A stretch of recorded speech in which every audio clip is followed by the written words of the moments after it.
Welcome everybody to our weekly closing bell show. This is Eric here with Investor Central Club and Stacks AI Software. We do this every single week for you guys, going over what we see in terms of the closing flow on our software, as well as talking a little bit about what's going on in the markets, talking a little bit about what's coming up with some earnings, and trying to see if there's any sort of insights that we can give you to help you guys make some profits. Okay, Max will be joining us shortly. He should be here in a little bit. But before we get going, I just wanted to go over a couple things with you guys. We'll take a quick look over here at the flow and get a little bit of insight. And once he's here, we can go through a little bit more of the analysis. So let's do that. This week for earnings. Not too many big names. We do have a few. In terms of earlier in this week, we had Dollar General that reported already. We had NEO, CrowdStrike, HP. You could also look at today before market opened. We had Dollar Tree. After market close, we got MongoDB. We've got ChargePoint, and going into tomorrow, Thursday, the big ones are AVGO, so Broadcom, DocuSign, Lululemon, and if there's any of these that you would like us to go through, you guys in the chat, I've got that open on the side over here. Please go ahead and let me know.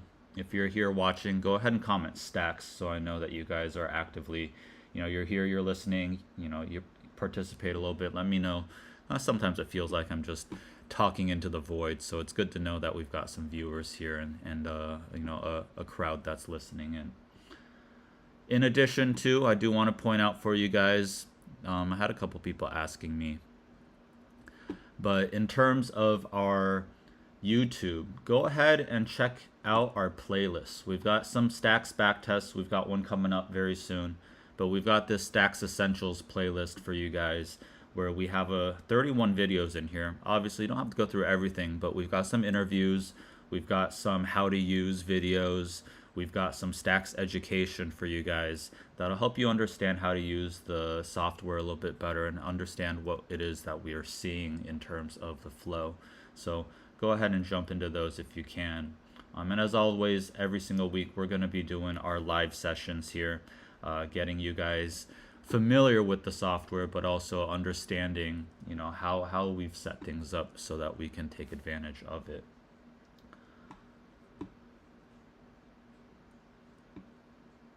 Let me just make sure. Okay. All right. Next, I do want to talk a little bit about, this is going to be a separate video that I'll be putting in, but we do have our stacks back test coming up very soon. For the month of May, just so you guys get some preliminary numbers, we have a hit rate of 73.91. Keep in mind, that's me keeping our return rate above 15%. So a couple of these are small wins, but we're considering them to be a wash at this point. They're not being counted in this. Otherwise, we would actually have 19 out of 23 in terms of our hit rate. On average, the returns right now are looking at a 43.31% return, which is actually pretty awesome for just last month. We do have some additional updates for previous months as well. So for example, last month, we already have it risen up to a 149% return. I don't want to jump too deeply into this today, but you guys should keep in mind, if you guys hit subscribe on our channel, hit the notification bell so that you guys get notified when we have new videos that are being posted. You guys will get that information as soon as it is released.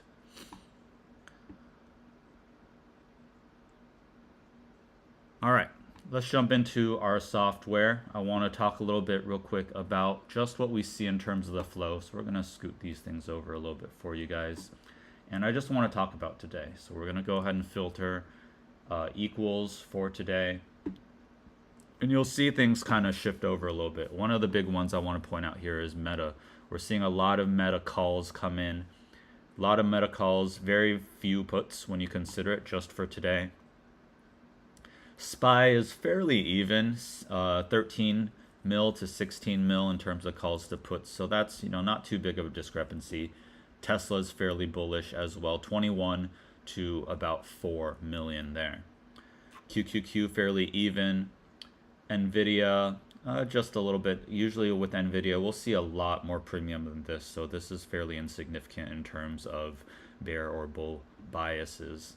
CAR, 7 mil puts to 3 mil calls, so almost a 2-to-1 ratio here.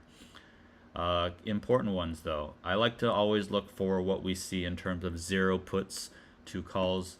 MicroStrategy here, 8 mil to 0. We got Broadcom 5 mil to 0. Carvana 5 mil to 0. There's a possibility that Carvana could be approaching their previous all-time highs, so keep that in mind. Microsoft as well, so you'll see tech getting a bit of activity here as we go on. Palantir still more bullish than bearish.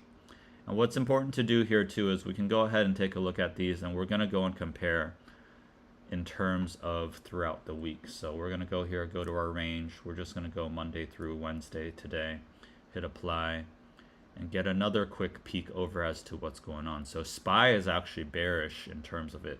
Could be a lot of hedging, could just be because we're approaching previous resistances. We could see, SPY maybe take a little bit of a breather in terms of its run up so far. NVIDIA, you'll see throughout the week, more bullish than bearish. Tesla, same thing, more bullish than bearish. Meta, look at that, 49 mil to 1.8 mil. So these are the situations where I would say, go ahead and and pull up your charts. Take a look as to what's going on, if there's any sort of accumulation, any sort of patterns that you might be able to see. And what's nice about these too is, for example, Meta right here. I'm just going to go click on that ticker and click on the most common contract, and we're going to be able to see, all right, well, they're actually taking this expiration for just middle of this month. They've got about a little over 2 weeks of time, which is actually a fairly short expiration. And a lot of these premiums, fairly small compared to what we can see, but still, significant amounts of money. A lot of sells here. What I like to do is I like to go through and filter for the buy. So you can see just for today, just for this week, you'll see all this buying for the 700 strike. What's interesting about this that I'm going to point out is I would not be surprised in the next 2 weeks to see some sort of big announcement for Meta in terms of the news. If you're watching this after the fact, after our live stream, and something's happened with Meta, please go ahead, comment in the description box, comment, let us know so we understand, hey, Stacks saw something coming, and this was a great predictor for that as well. Another thing, Max will be joining soon, but Max and I were talking about, we're doing a 1K challenge. Finally got my account set up for you guys here, and we've been keeping an eye out for things. Keep in mind, we haven't seen anything that are worth taking with that small of an account at this point. But one of the filters we've been enjoying using is we like to use our unusual filter. What I'll do is I'll hide the ETFs, so we're not going to be bothered with those. We're going to focus on what's being purchased. One of the big ones, and I'm just going to scoot back to yesterday, is this GNRC print that we see. You see 3 of them all come in the morning at 9 o'clock. Keep in mind I'm in Pacific time, so West Coast. GNRC 185, and they're spending about $1,000 per contract here. But one of the things that I like to look for here on the details is whether those numbers are round. If I see round numbers, there's a possibility it could be a hedge, it could be a different situation. But when they have these numbers that are not so round, 377, 273, what's possibly going on with these is they're trying to get as many as they possibly can. So we got these odd numbers showing up. But let me pull up GNRC for you on TradingView. And just like we said, so 9 o'clock in the morning yesterday on the 3rd. So we'll see right here, 9 o'clock. So they purchased as it's already risen a little bit. But we're already headed further, and I would not be surprised to hear some sort of news about that and see this go a bit further up over time. So one of the things to also keep in mind too, that position that we're looking at for GNRC, what's the expiration date? They're buying for 2027. That's a very long expiration date. Now, some of the people that we work with, some of the people that are using our software will say take something about 3 to 4 months out. If it makes that move quick, makes that move early, you'll get a higher return than what they're looking at here. When they spend that much money on that much time, though, it's a little bit more uncertain as to, again, this is for 2 years out. You consider that, well, a year and a half, right? So 3 months might be a little bit riskier than your risk profile might allow you to do, but that is something to maybe consider, is look further out there. Take something, if you're willing to take a little bit more of a risk, you think that the news is going to hit a little bit earlier, that's a position that may be worth looking at. Another big one, CRWV, CoreWeave. All right, this one's a big name that's been popping up everywhere. Keep in mind right here, we're looking at CoreWeave for just later next week, 6/13. That's something extremely unusual, okay? It's trading at 143, and that strike is for 175. So what that basically means is that they've got a lot of conviction, or they're spending 200K on that. 499 contracts at 430. And if we take a look at that, CoreWeave, let me pull up my trading view. CoreWeave, right? Like we said, let me double check what time that came in. That was at 8:38 a.m. So 8:38 a.m. So right around here. Right around here. Okay. They called that out, and it's already up. Let's just say from that point here. 30. There we go. From that point, it's up 18% on just the stock itself. So if you're looking at that $4 position, they've made quite a bit off of that. Definitely shot up quite a bit. So our unusual options filter is a great way for you guys to get an idea of what the institutions are doing. Are they purchasing anything big? Are they getting into any positions where somebody might know something? And one of the big things to keep in mind is how far out of the money is it? So here, for example, expected move for that CoreWeave was 22%. Right? They're already getting kind of close. It's already gone up about from their spot price and with their entry, it's already up about 18%. Oh, let me double. There we go. CoreWeave right here. So right, CoreWeave, you go over here, expected moves 22%, and from that 143 position that they got in, it's already trading much higher already. So something for you guys to consider. One of the big ones, just because we are going to see, and we're going to go over it in a little bit too, we've got this Lululemon position, which is, think of this. They're purchasing for Friday here. Lululemon trades at 334. I would not be surprised to see things go down. Is it going to be due to tariff restrictions? Is it due to slower foot traffic? What's going on? But we see Lululemon with these unusual puts being purchased. Fairly cheap in terms of the contracts, 2,060 contracts being taken at $1.35 per share. And it's extremely short.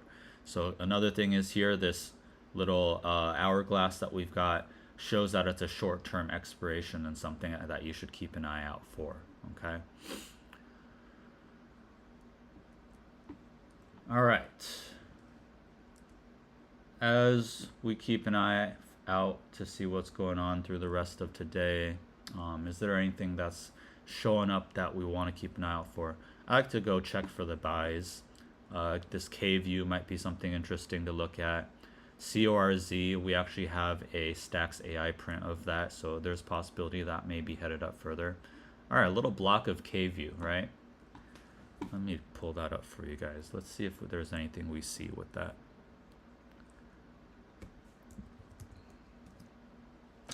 So K-view, consumer non-durables, household personal care, dropped a little bit.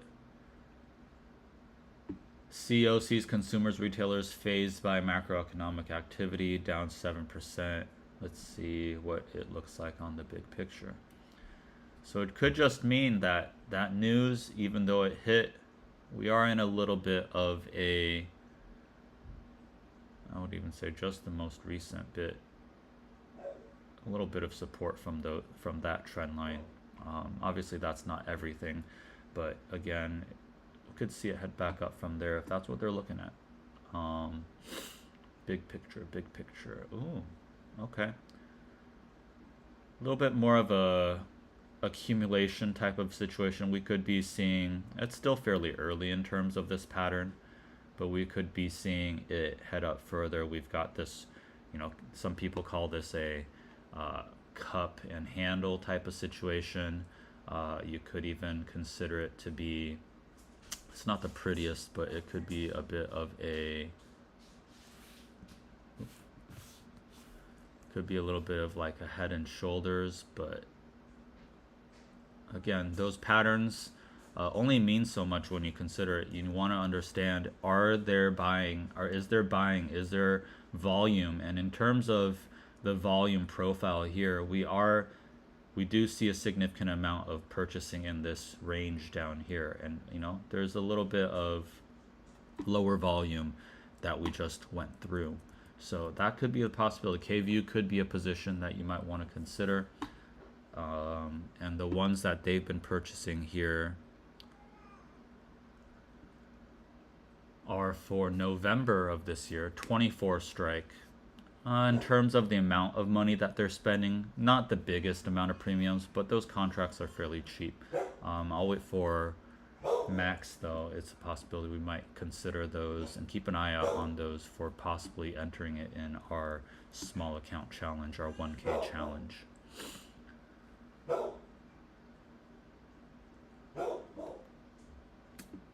Yeah, dark silver. Yeah, GNRC.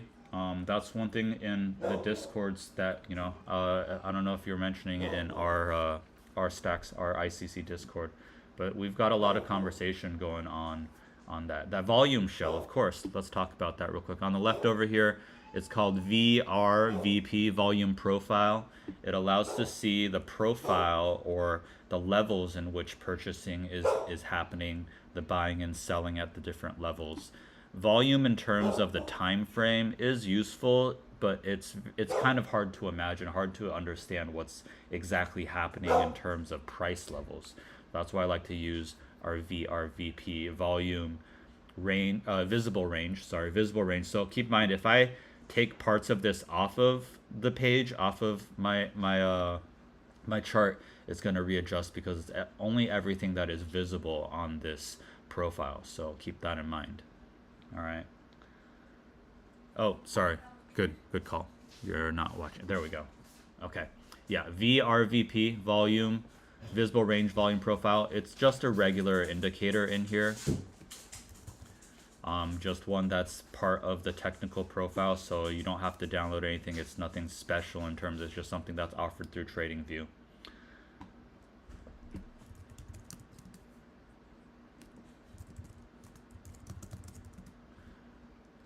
And as like I was saying, volume profile on the side, it's only what's visible. So if I take everything off to the side over here, it's only going to calculate what you can see right here. It's no longer going to show everything below. But what you want to consider with it is the dips in this volume profile show that there's fewer buyers and sellers. Price is more likely to go quickly through those ranges, while the shelves that you see are where more significant support and resistance are going to be found, because you can imagine it's where more people are buying and selling. I like to use examples. If you're talking about PlayStations or you're talking about the iPhone, this is a price where most people are buying and selling it at. So when you do encounter those numbers, you're more likely to find somebody to buy and to sell from. And that's why we'll see more significant resistance and support in those ranges. And that's what you'll see right here. This is still a fairly new stock in terms of Kenview, right? And keep that in mind. So right now we just kind of shot, you see how quickly we shot through that range in terms of the low volume, because we did not find any buyers or sellers right away. But as soon as we hit this shelf where there's more buyers and sellers, that's why we're seeing the purchasing of those options come in right there for stacks. All right, I've got about 10 minutes. I'm going to just quickly go through. I know we've got MDB coming up, and let's try to talk a little bit about Broadcom if we can, just because those are going to show up very quickly. MDB, all right. MongoDB. I'll get back to you, Sushi, H Sushi. Is there any comparison on KView and J&J? Johnson & Johnson. I'll get to that after we go through this MDB real quick because we're coming up to close. We've got this big gap above for MDB that very likely could be filled. If it has, you'll look at this earnings in terms of it always beaten earnings. So that you have to understand that's probably priced in already. But let's look at what stacks us. So we've got a gap above MDB. All right. Nothing significant in terms of recent. All right, let's check off the buys. We did have a sell of some puts just earlier this week. This is a very short, so that could be a mini sell wall. Almost half a mil being spent there. But really nothing significant. I would expect that if we're, if people on the inside know, people understand what's going on with this, we probably would see a bit more activity. Nothing in terms of politicians since last year. Insider trades. Okay, we got some selling earlier in the year. We got the president, CEO selling. Was there anything in terms of... So some of it's due to scheduled sells or a part of their portfolio that, sometimes they just sell a little bit just to get some money for them to use. So yeah, a little bit of selling here. Wouldn't necessarily say that automatically triggers it to be bearish at this point. So I'm still waiting on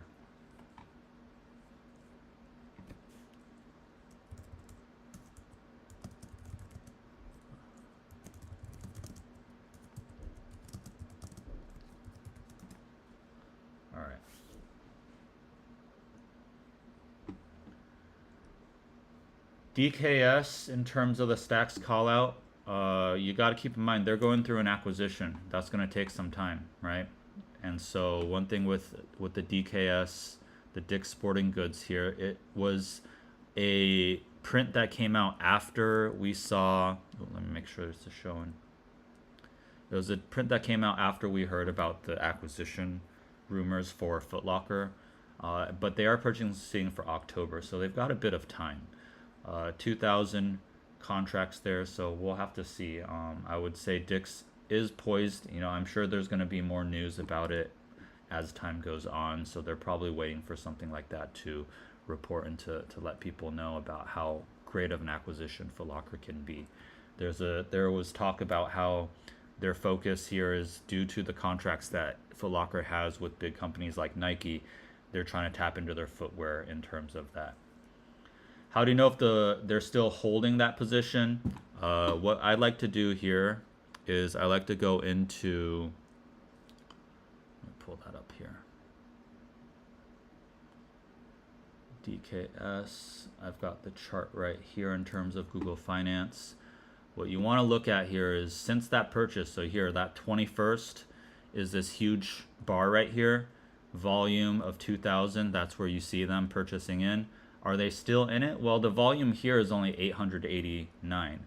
We also can take a look here at the open interest. Open interest is still well above that 2,000. So it's a very good chance that whale is still in on this position when you look at open interest and you look at the volume bars in terms of what's going on in here. Okay, so that's one way you guys can take a look at that. Let me go back into KView and J&J.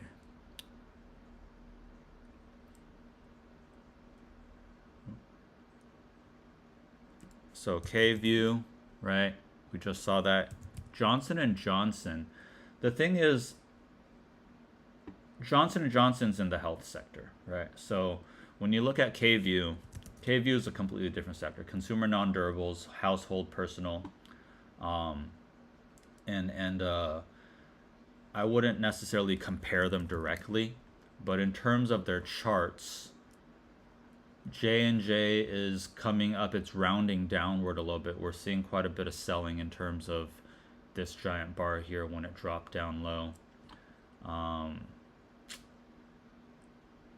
Price to earnings in terms of it, Johnson & Johnson, PE ratio is not too bad.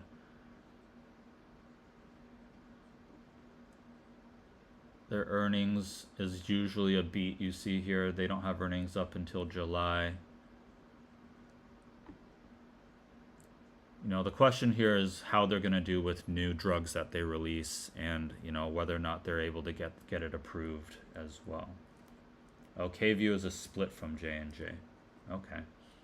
Okay, interesting. So if it is a, you know, it's a company that split off from J&J, it's a new company there. That's good to know. Yeah.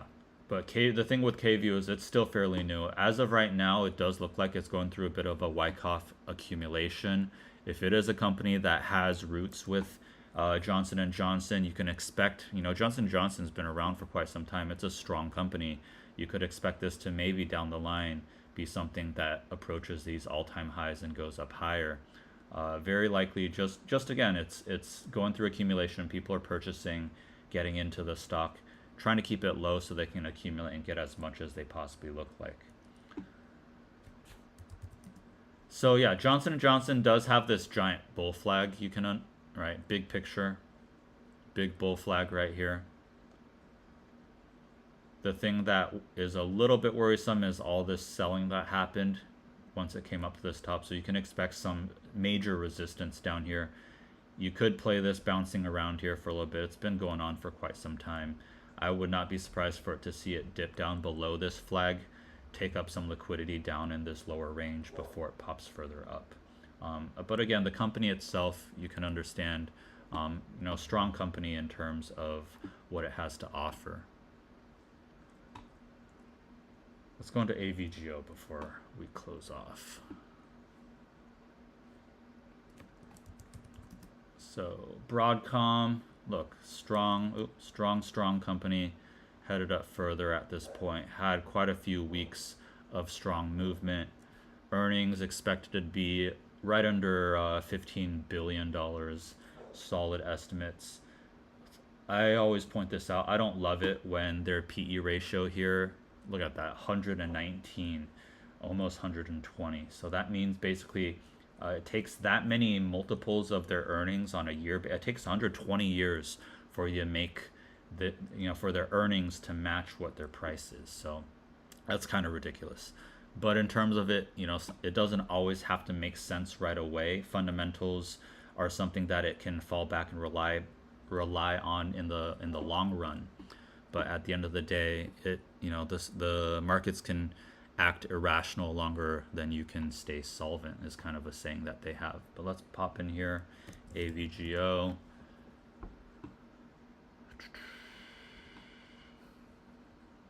Got a little bit of a sell wall here for these calls, so getting it up above 290, I think, might be where we're going to start to see that resistance. There is some purchasing, almost 100 mil here, 58 mil right there.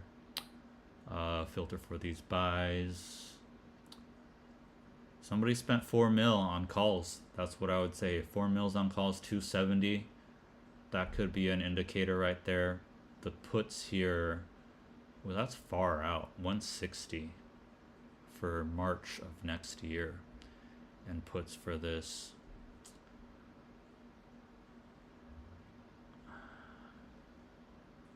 That's the one, you know, just the big money situations here make it a little bit more questionable. If I'm going to be playing an earnings position, I want to see a little bit more confluence, a little bit more confidence in certain positions. And if you go through our history, you know, there's situations where everybody's all on the same side. Like one of the big ones I like to point out was ARM Holdings was something where we saw millions and millions of dollars being spent. It was all just calls. Would you know, it shot straight up right after earnings and had multiple earnings where it continued to go higher. back when we first released stacks, it was one of those situations. But in terms of AVGO, Broadcom, chip semiconductors have been doing a bit well recently. So it's something to keep an eye out for. Oh, we've got Max here. Let me get him in here. Hey, what's going What's up, on? best friends? What's going on, guys? All right. Good to have you. I mean, market just closed, but we still got a chance for Broadcom for tomorrow. I was just going over the flow with everybody here, getting them an idea of what's going on. AVGO, we see these two pretty significant puts, but the most recent one we also have is $4 million in calls. But Max here, what I love about Max, he's going to go through a little bit of the data, what we expect with the earnings. And I will tell you this, we've had some pretty intense discussions over the last month of these live sessions where we discuss the expectations, but we also expect what it is in terms of the economics of these companies, right? In terms of stock market pricing right now, we're seeing a bunch of money flow back into these semiconductor stocks. We see, especially with Nvidia beating their earnings and things like that. Broadcom, very, very big player. But the thing that I'm hesitant on mostly is just due to the way this chart looks. We're headed up pretty high. Yes, a beat in earnings could bring this up higher. In terms of what Stacks says, I would put that sell wall close to that 290 range. Very unlikely it's going to break up above that. The thing I don't love about it in terms of it is this price to earnings ratio is showing 119 in terms of a PE ratio.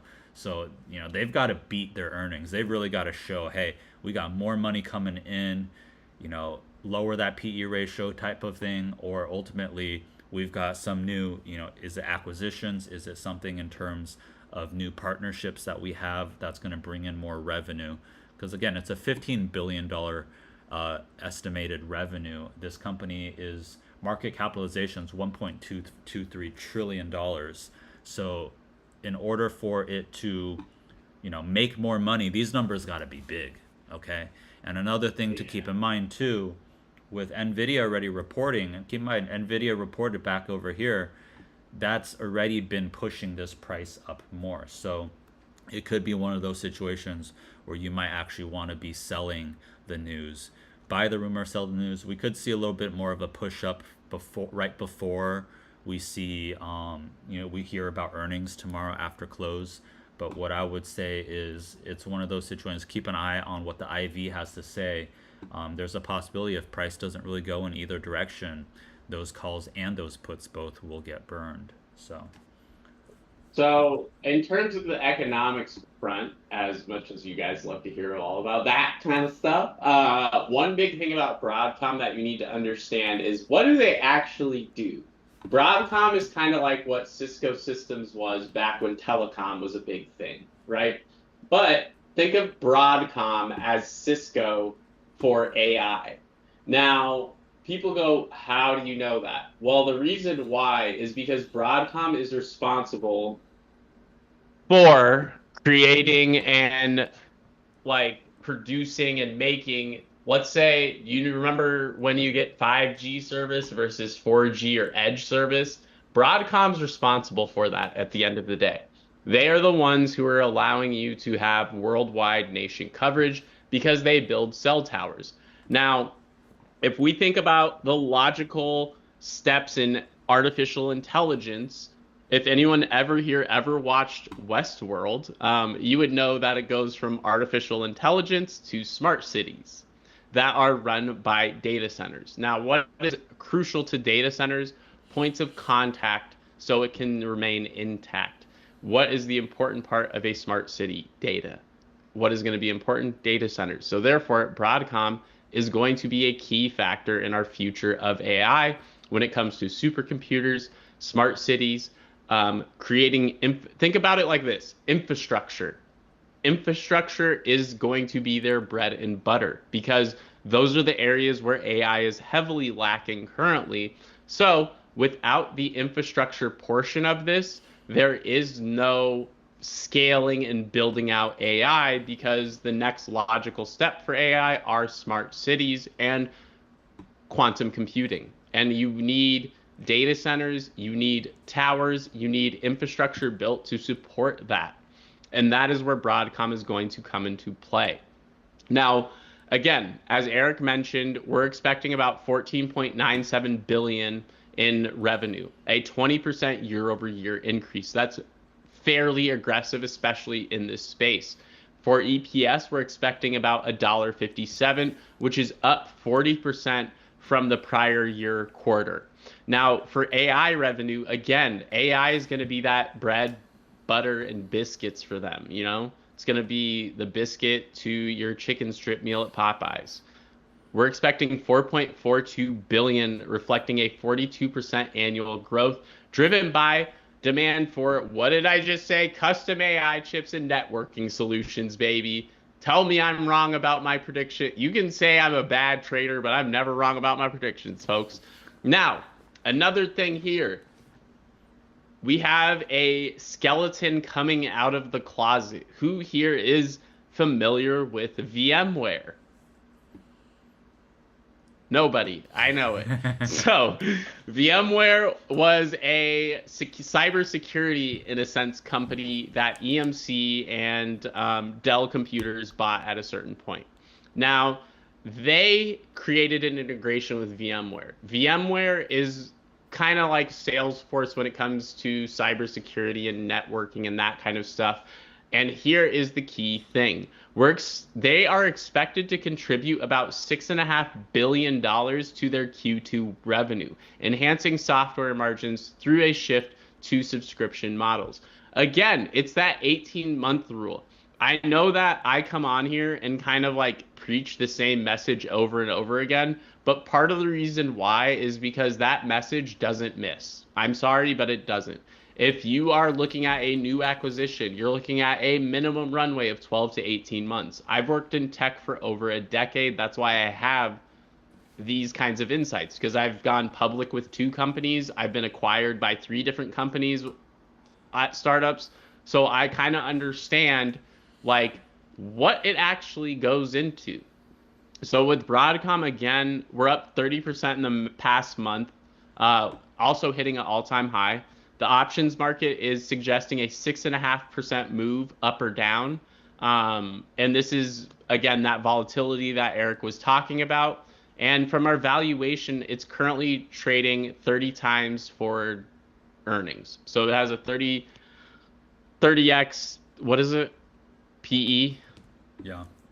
Um, and that's, by the way, that's not a horrible PE ratio, because that PE ratio is representative of investor confidence going into earnings. Now, if it was at like 100x or 80x, that's showing that most people are probably straddling this, meaning they bought calls and they bought puts so they could be covered regardless. And guess what? When we see those 80 to 150 to 200x PE ratios, guess what ends up happening 9 times out of 10? We end up burning both sides of the candle, as they say back in the olden days. And that's why you'll wake up and you'll be like, well, I'm in the money, but like my premium is worth nothing. Well, that's because you got IV crushed, my friend, because they said, F your calls, F your puts. We're taking you all to the gulag, whether you were right or wrong at this point. So again, our key considerations for Broadcom: AI infrastructure, custom ASIC development. And these are collaborations. ASIC, think about major cloud providers could signal further growth in AI revenues. So look out for those partnerships and those announcements, especially during the conference call. The VMware transition, again, the 12 to 18-month rule, we're expecting $6.5 billion to be added to their bottom line because of that. And also Apple exposure and tariffs.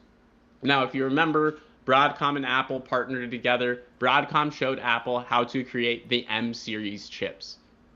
That was the sole purpose of that. And then once Apple became like solo, they didn't care. They were like, okay, great, partnership done.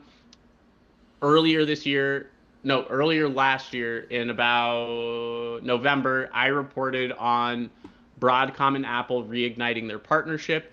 And again, this is because Apple wants to get into the smart city game. And guess what? Broadcom is going to provide them the infrastructure so that Apple is a crucial part of our smart cities running, updating, and being effective. All right. Hope you guys got all that. Man, that's a lot, but that's why we love Max here. Definitely giving us a lot of that insight, letting us know things to expect. And one of the things, again, with earnings, we love to see people make money on earnings, but one of the big things you have to be very careful about is that IV. I always warn you guys, if you see IV way too high, it is a situation where you need to be more cautious with that premium than anything, because there is a possibility, even if the price does go in the direction that you've predicted, that it actually won't end up giving you any sort of real returns, especially for those weeklies, those very short term type of positions. So if you are going to be playing this, be very careful with those June 6th, Friday calls or puts, whatever it is that you get into. But another thing as well that I like to point out too is if you're seeing big money getting into those positions, they understand that IV crush. They understand how much of a burn they might feel if it doesn't go in the right direction. So when you see those types of positions being purchased for something on stacks, they're spending millions of dollars on a position that's for Friday or for just next week. Keep in mind there is a possibility, it increases the probability that price is going to head in that direction for you, and that's where you want to take a obviously manage your risk, but look into those positions that might be worthwhile for you. All right, in terms of earnings, let's see, we talked about MDB, we talked about AVGO, so Broadcom. The other two that I want to point out, DOCU, DocuSign, and Lululemon. Let's talk about Lululemon first, because we saw some interesting puts being purchased actually. My expectation for Lululemon is that this is going to be the situation where they start to feel some of the pain from those tariffs.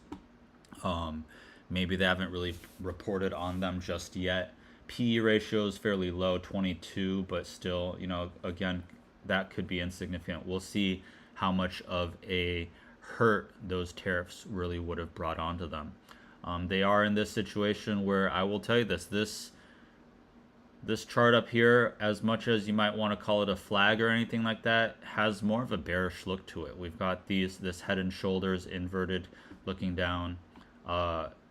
Also, the sell-off in terms of these are so strong. We pop up, take some time to pop up, and then it just shoots down. Very possibly we could be seeing some sort of distribution type of pattern for this. Let me grab one for you guys so you can see. Let's take Peloton. Here's a good copy. Let's see what I can find on Docu News. I would not be surprised to see Lululemon take a look as to this cycle, the psychology of a market cycle type of situation. What's another one? Carvana. Here's a good one. Our distribution pattern. By the way, we got some big Lulu bets for this week. Some big ones that came in, boys. We had about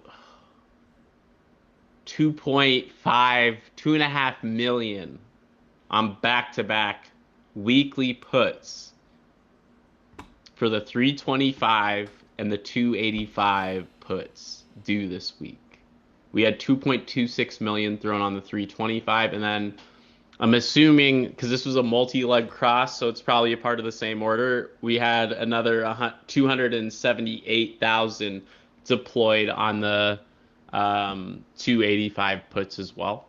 So definitely keep your eyes peeled for those, because it could get ugly up there. Yeah, I agree. Something's going on with it is what I would expect. And honestly, this chart right here has quite a bit of a bearish look to it. You can see my distribution chart that we see here. It is possible we've already seen the buying climax, we've seen an upthrust, and then you have the upthrust after distribution. And we're looking here at last points of supply, LPSY, and a very likely last point of supply as well before we start to see additional signs of weakness. But we do see quite a bit of weakness in terms of it breaking down below into this lower area.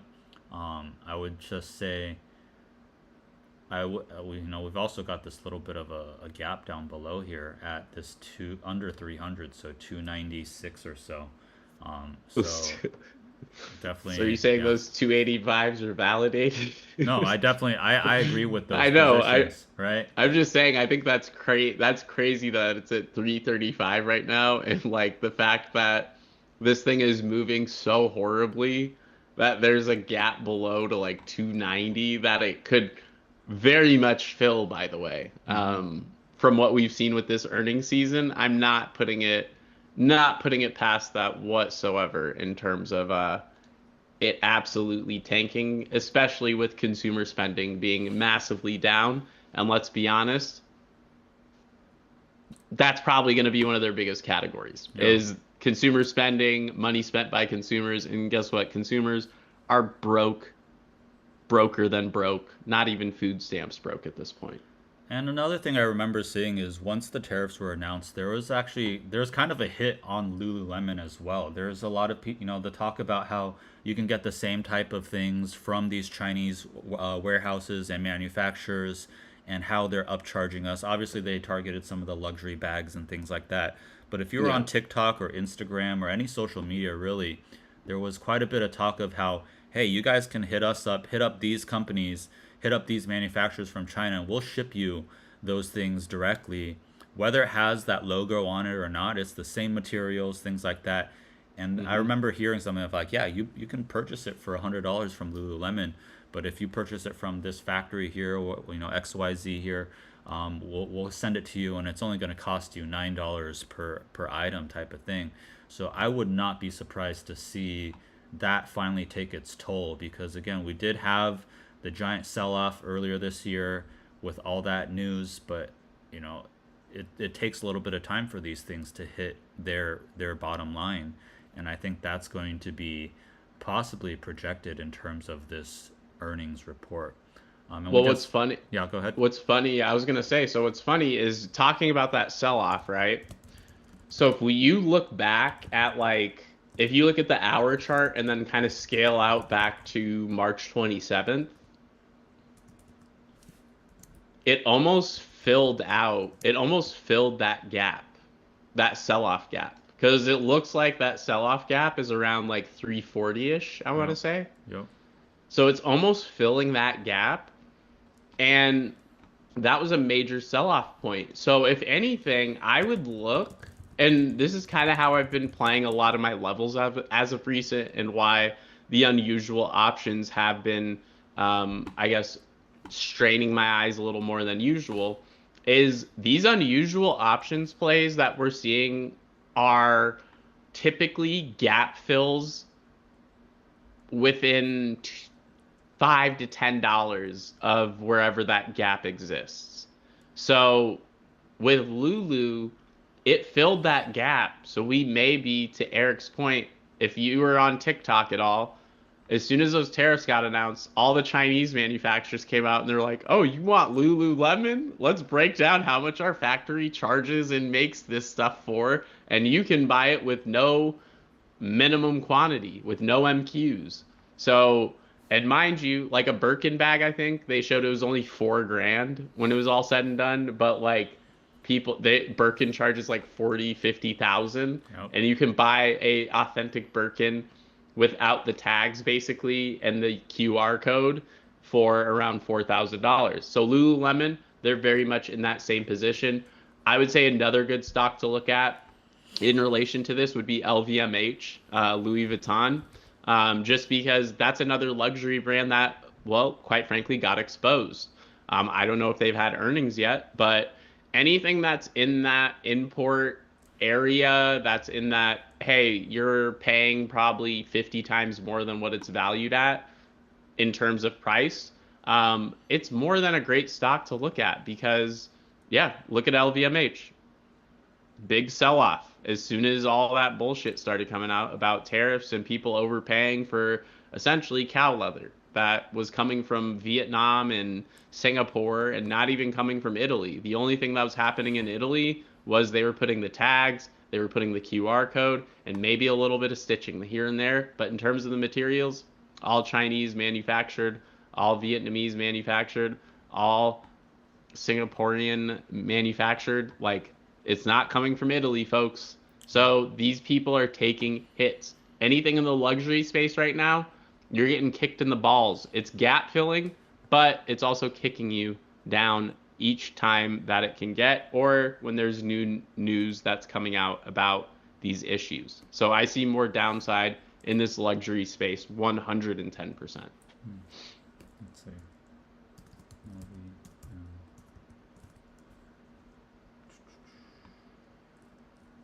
this one. Yeah. Yeah, the way that I drew out that little that chart as well, I think, we could see a little bit more pain for it to come. It doesn't have to go too far down, but we do have a little bit of a gap down here for it to fill. Um, and a lot of these companies had to do a lot of damage control when all that news came out. So keep in mind Mm-hmm. that's going to affect their bottom line. They might have done their damage control, but it's still going to affect them to some extent. So we'll have to see how that plays out in time. We had somebody here ask about Bitcoin. Let's just pull up Bitcoin's chart. Bitcoin. The thing about Bitcoin is it's starting to hit that cycle where it's supposed to start to go up a little bit more. That's just where we are. It doesn't have to happen right away, not necessarily, but one of the things I am hearing a lot about right now is that our M2 money supply is hitting all-time highs again. We're printing money again, more money is coming into our systems. What that generally does is it lowers the value of the dollar, and as a result, it inflates these asset prices. So one of the things that you can understand is that everything's more expensive than it used to be. Obviously, gas, you know, gold, Bitcoin, everything's gone up in price. But a lot of that has to do with the devaluation of the dollar. So if you take a look at DXY, a dollar has, again, it went through all this over the last few years. We printed a bunch of money.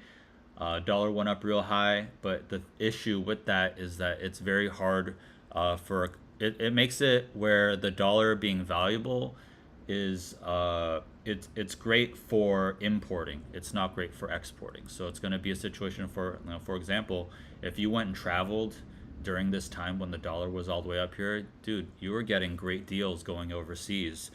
Going to Europe. A lot of people I know went to Japan. You're getting great deals. It was almost like a 15 to 20% off in terms of just purchasing stuff there and then bringing it back. As a result, it also inflated those economies, making things more expensive for people there because all this money is flowing into their systems. But as of right now, what you can understand is there's a plan to devalue the dollar. It's just part of the cycle of what we need to do in order to bring more economic activity back to the U.S. So I would expect that's why I've got this indicator, this alarm set for when the U.S. dollar goes down, the DXY goes below 97.99 is where this is going to alert us, and very good chance that it's going to inflate some prices. Bitcoin very likely could go up further because of that.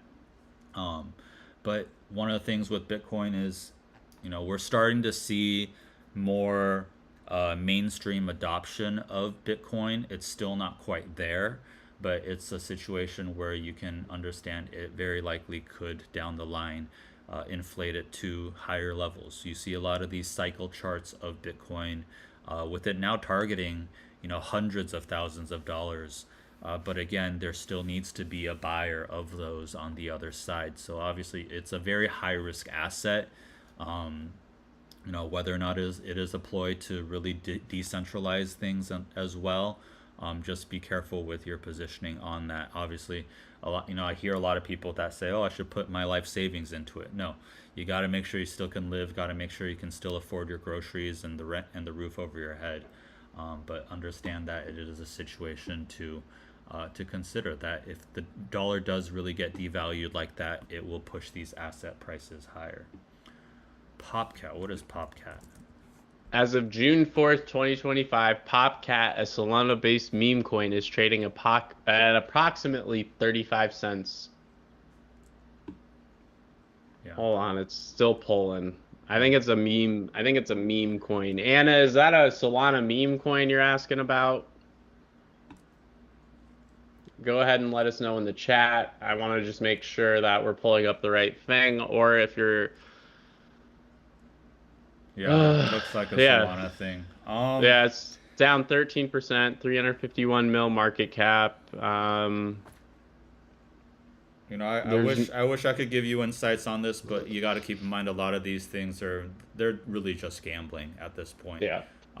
The bigger coins, things like that, Ethereum, Bitcoin, um, the larger names are the ones you want to focus on. This type of movement right here, there's nothing, there's so little supply and money in it that it could get pushed all the way down here. You could lose 60-70% of it in a moment. It could also go the other way.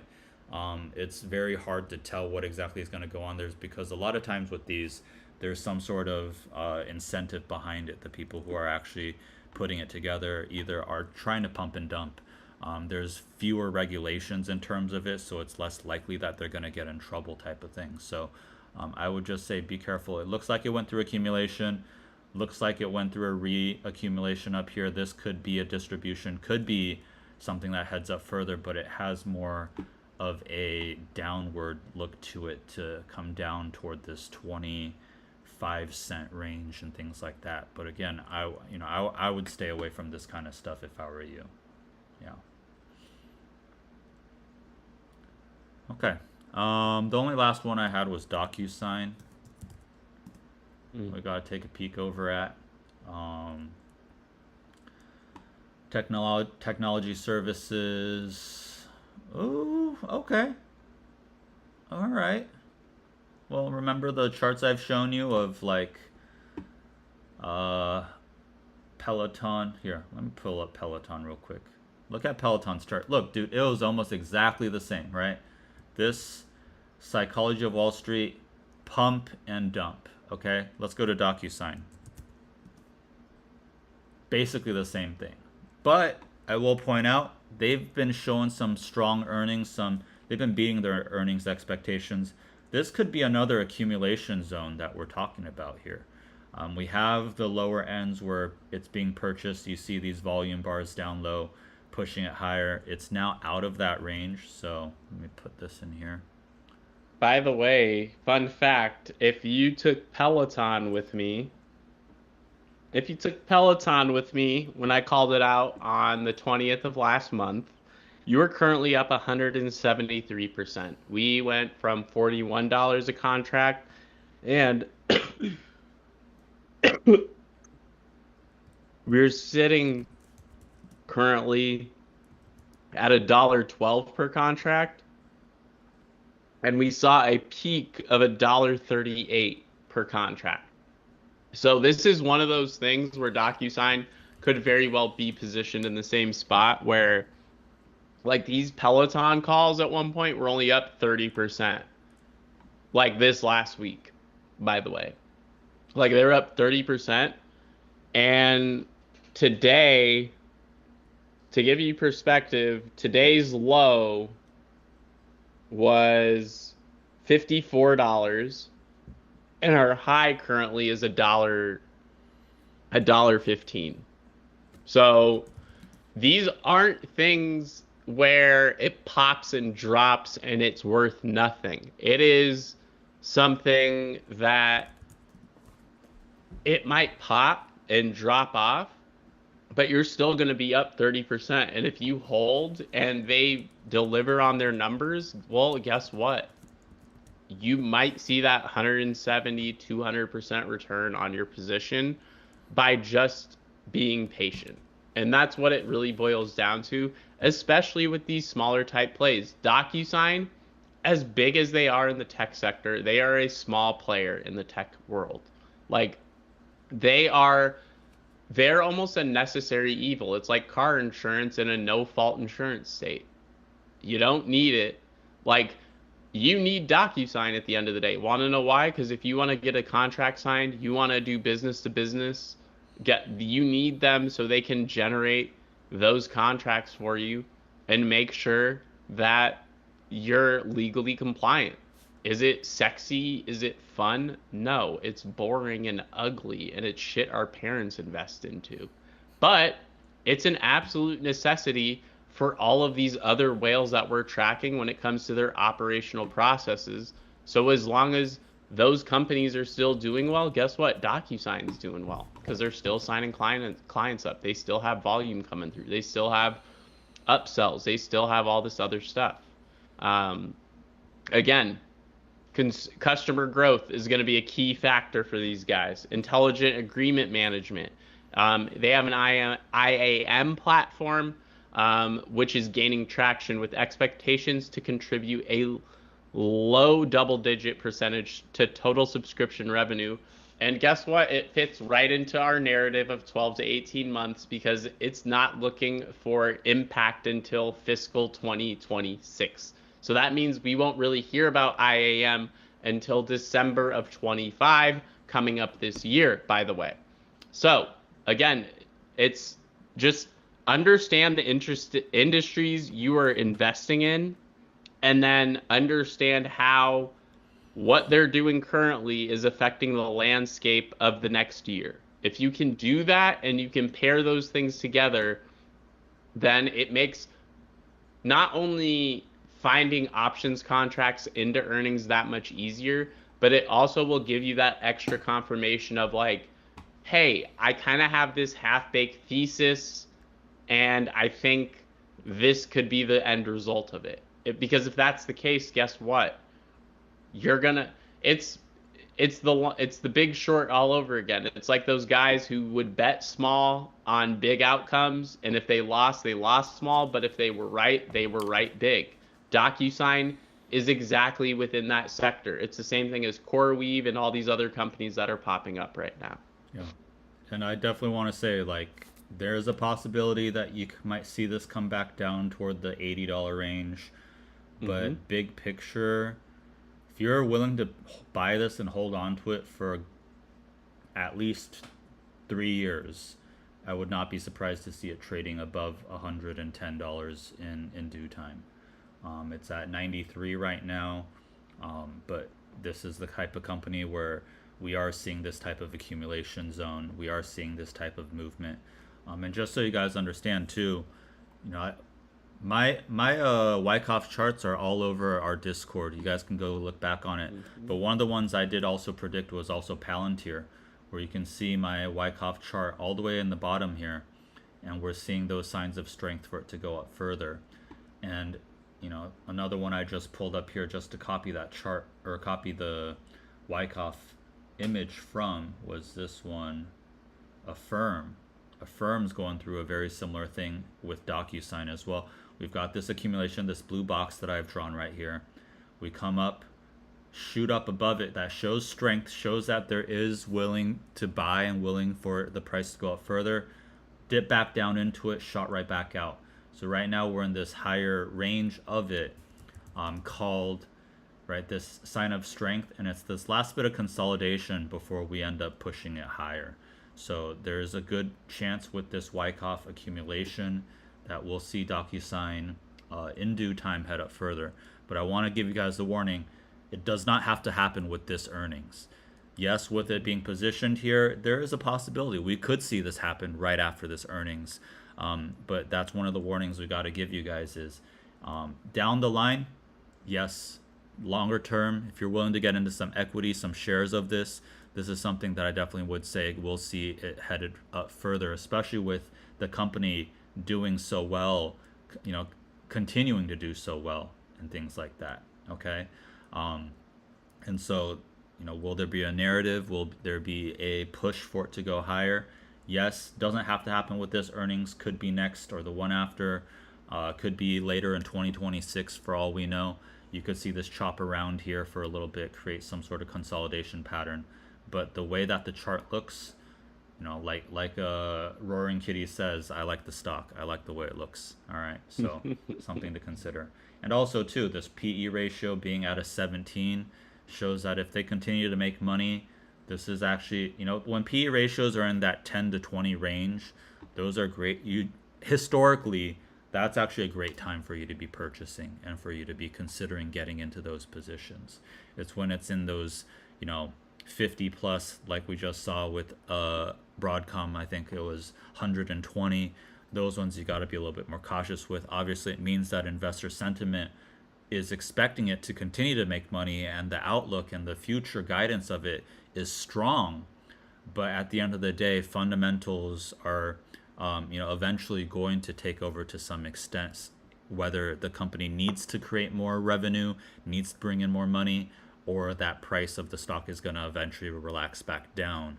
But in this situation, you have more upwards than downwards in terms of it. Let's take a quick peek at MSTR. MicroStrategy also, I had this chart as well before with it headed further up. We had a reaccumulation type of look, and we also have that kind of happening right now as well. We've hit the upper end of that in terms of MicroStrategy. The way it's poised, what I don't love about MicroStrategy is how much it's reliant upon Bitcoin. That's the thing. Yeah. The company as itself, look at all these red E's, right? Look at all these red E's. They miss their earnings all over the place. When do they hit their earnings? Generally when Bitcoin's doing well. And because they've got, yes, I get it. It's the future. It's important for people to understand that, the majority of their income statement is based upon how much they keep selling off stock in order to buy more Bitcoin. So they are directly going to be affected by the Bitcoin movements. And as of right now, we're seeing Bitcoin hit all-time highs. So it's a very good possibility you'll see MicroStrategy do decently well in their next earnings report if these prices happen to hold. But it is one of those things, just like we've always said, be wary of what the IV structure looks like. Is the IV extremely high? Be careful, because if it doesn't make a significant move in terms of the direction it's supposed to go, you could see IV crush even without it being an earnings situation, because MicroStrategy trades a little bit like some of those meme stocks where IV structure is extremely high, the fluctuations of price are huge, and when it fluctuates up or down 100%, it's kind of nothing to really bat an eye at, because it's expected. It's something that you can expect with it. But the structure of it looks like it could head higher. But you have these wicks, be careful with, and it is a situation where whether or not it bounces around in this range right now, you'll have to see. But it is something where Stacks is showing quite a bit of interest in it right now, where MicroStrategy, with just the buys, you're seeing quite a bit of purchasing in it this last week. 5 mil, 3 mil, 4 mil for 400 strike, 370 strike, 420 strikes out of the money. And some of these are extremely short term too. So right now with Bitcoin pushing higher in that 105 range, I would say this is MicroStrategy is a proxy bet for that. It's right next to it. So these 606, for Friday, expecting it to go up above 400, right? Almost a mil here, 200K here. I'd say, yeah, it looks like they're positioning themselves for it, but it's one of those ones where I would definitely say it's a little bit more of a gamble. So be careful with your positioning on that. All right. I'm going to ask you guys in the chat, leave us a comment. Hit that like button if you can for me. I'm trying to get it so that the algorithm is starting to show us to more people. If you enjoyed it, enjoyed what we had to say here, enjoyed our analysis, please let me know. Let us know what it is you enjoyed, what you want to see more of. Are there any of these charts that you are considering getting into, the positions you want to get into, things like that. We do this every single Wednesday at market close. So here on the West Coast, 30 minutes before market close, I try to jump on stream, go over what we see in terms of the flow, what we see in terms of upcoming earnings, discuss a little bit about the macroeconomics and what's going on in terms of the big picture. We always like to point out certain unusual positions, things for you guys to get into.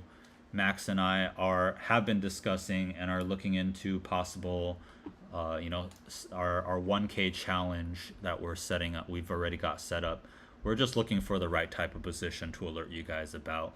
We haven't seen anything like the Peloton or the run callouts that we had more recently. So we're just being patient with it. It's very easy, especially when you're a newer trader, to want to get into multiple and lots of positions at once. But you got to make sure that you're able to monitor those things as well. I will have our Stacks AI back testing up quite soon for you guys. I'm finishing up the last bits of the back testing numbers. But again, Stacks AI, especially this last month, did quite well. Mm-hmm. Had about a 40 something percent. Let me pull that up. 40 something percent, 43% average return over on a hit rate of 73%, almost 74%. We had a few of these that I've got marked in yellow that are just these last few days where it started to go up a little bit higher. And for example, this EWY that we see right here just shot up to a $4 per contract. So it's sitting at a 94% return. If you guys are following us on Twitter, on Instagram, we like to post a lot of these that we've noticed in terms of the bigger hitters. One of the things I remind you about in terms of our back testing from just last month, these returns are going to be lower than what they're going to be down the line. A lot of times what you'll see over the course of 2 to 3 more months, you will start to see these go up higher and higher and higher. That's why you see in the past we've got 93% hit rate with an average of 263%. 75% hit rate with an average of 164%. We're doing all the back testing in here, giving you guys the full data, the full profile of what it is that's happening in our Stacks AI software. If you do have any questions, please don't hesitate. We're always happy to help you out. Go ahead and message us over at help@investorcentralclub.com. We'll get back to you as soon as we can and help you guys in terms of those questions that you do have here. All right. You got anything else for us, Max? No, that's it for today. I mean, let's see. Do we have anything that we want to cover? So tomorrow we have initial jobless claims coming out. We're expecting 236K versus 240K. We also have the U.S. trade deficit. We have U.S. productivity. And then most importantly, we have non-farm payrolls hitting on Friday. So please be mindful that between tomorrow and 8:30 a.m. on Friday, we are going to see some serious volatility. You have to understand where we're at economically. We're in the same spot we were last year. Meaning, if we get a rate cut, it is literally to protect the labor market because it's not doing well. So we need to understand that these reports that are coming out between now and our next FOMC meeting, Fed minutes, whatever you want to call it, are going to be crucial.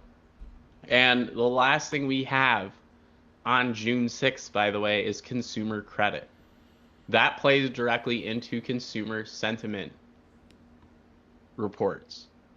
So please, I implore all of you, I'm begging you, learn the basics of our macro data reports that we get on a monthly basis. You don't need to be an expert, but if you just have a basic understanding of if we come in lower, this is what happens. If we come in higher, this is what happens, then it makes life so much easier.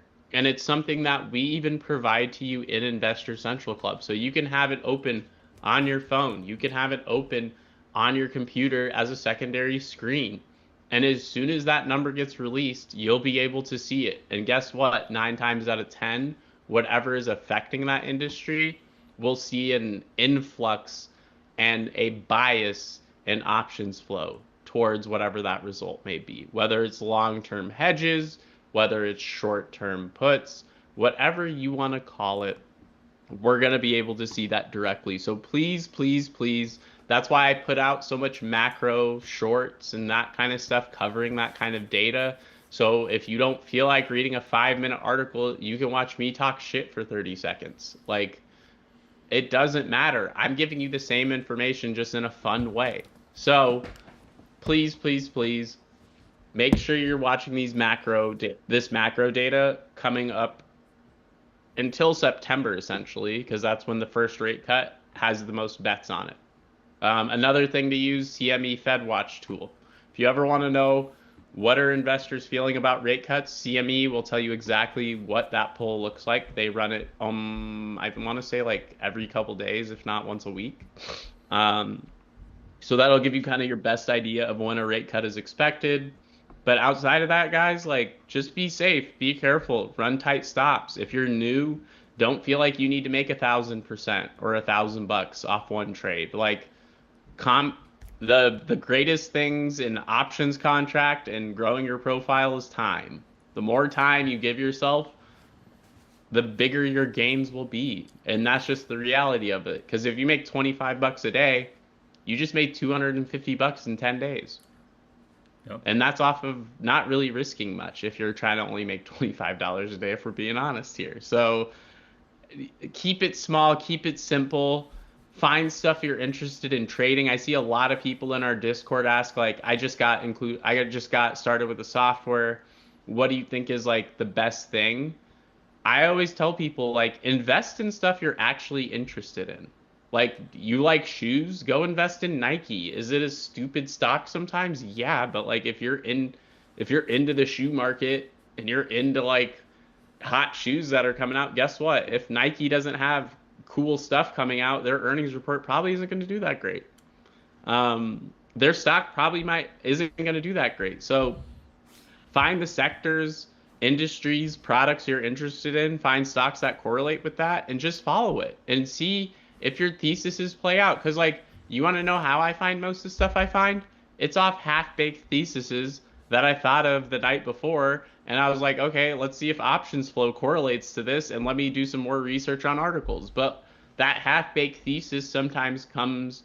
That's how I find the 100% lucid plays, and I find the 1,000% run plays on a consistent basis because I have theses I'm willing to stick to and see through whether I'm right or wrong. So again, just be comfortable, be confident. Like on most of my plays, I'm willing to go to zero if I need to on most of them, if not all of them. Like I'm more than okay with risking $120 to make potentially $600. And if I lose, and if I put a 50% stop loss to lose it, so be it. I lost $30 or I lost $60. So I would say that's honestly the big thing. It's something I've been seeing a lot in the Discord is how people get started. Find stuff you're interested in. Simple as that. Doesn't get more complicated. It's easy. It'll keep you entertained. It'll keep you in tuned. You won't kind of like flake out on interest. So I would say that's probably the biggest thing I've seen in terms of like a theme this week that I want to address is just like find what you care about, invest in it, track it, bake up some theses, be wrong, because the more you're wrong, honestly, the more you're going to learn, if I'm being, especially in this market and with just trading in general. Yep. If you guys want more of Max's insights, are in our description box below. We've got his Substack link. He gives out some really good analysis on a daily basis. If you want to go check out his YouTube, Trades and Gains. We do post some of his shorts on our channel as well, but the majority of them you'll be able to get over there, especially his review videos as well. If you want some of what we're doing in stacks, some of the video reminders, the live reminders, things like that, go ahead and sign up for our Stacks Beehive. they're just easy ways for us to keep in touch. If you do have questions, again, you can always email us at help@investorcentralclub.com. And we also have all of our social media sites that are down below in that description box: Instagram, Twitter, Facebook, obviously our YouTube, but LinkedIn and TikTok as well. But there are great ways for you guys to, there's some education at times. There's going to be profits and the sharing of what people in our members are doing. So, go ahead and participate. Give us a like. Share our information if it is something that you're interested in. Hit save, things like that. And again, we will be doing this on a weekly basis every Wednesday. Max and I are going to jump on here, talk a little bit about what's going on, give you guys the reviews, talk a little bit about our earnings and what we expect in terms of these, in terms of the charts and things like that. And we definitely want to. We encourage a couple months down the line, we're going to come back, double check what it is that we predicted to see if we were right, if we were wrong. Everything's transparent here at Stacks, especially with our back testing and things like that. Nobody's got a magic crystal ball to see what's going to happen in the future, but in terms of what we have in our analysis, most of the time Max and I are fairly correct in terms of our predictions. Very rarely will we tell you exactly what and where a stock is going, but our expectations and in terms of if things continue to go the way that they are going, we're more than happy to give you guys our insights for those things. If you're still watching, if you're made it this far, leave us a like. I only see one like, one thumbs up right now for our YouTube channel. Leave us comment Stacks if you made it all the way to the end. We're happy to do this for you guys. But always feels good when we get to see a couple more thumbs up here and there. So be sure to hit subscribe. Be sure to hit that notification bell. That's just the way that the YouTube algorithm works. If the moment we go live, you're able to be notified of it, then you're less likely to miss out on these, especially if we're trying to make some predictions for earnings, and you might want to get into some of those plays before the closing bell. But yeah, that's our closing bell show for you guys. Hope to see you guys again in the next one. I think we got a good amount of views today. So, till that next one, have a great rest of your day. Happy trading. And we'll see you guys next week.